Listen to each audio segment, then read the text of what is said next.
nuclear accidents, extremely rare. And I'm thinking, wow, how can it be? Because I already been in one nuclear accident in Fukushima. That's why I moved to Dubai. How is it possible? How extremely rare is this? So I went and did a comparison, and here you have two man-made objects that tend to melt down, a toaster and a nuclear reactor. And so which one do you think happens more often? We already know the opinion of The Economist.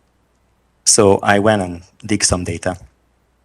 So it turns out if you manufacture 1 million toasters and you sell them, 5 of those will melt down and cause a fire.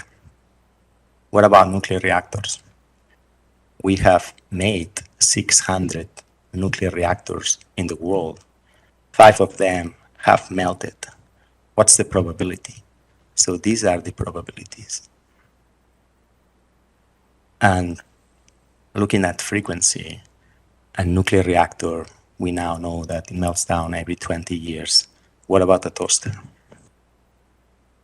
So a toaster, if you had 600 toasters and you look at them, you would see one melting down, not more often than 50 every 50,000 years.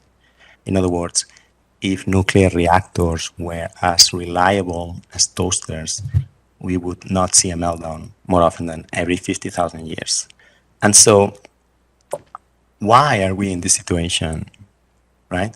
And this was printed 1.6 million times.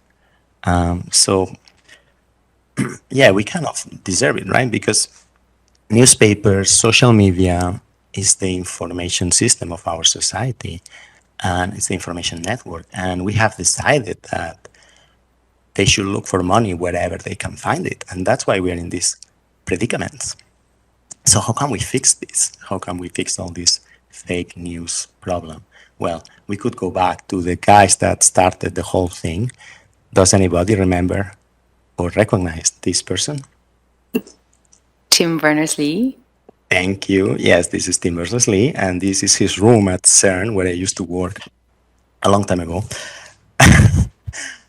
And so maybe we could go back to these very, very bright scientists. I never met brighter people in my whole life, and ask them, how would you fix this? And I think they would say something like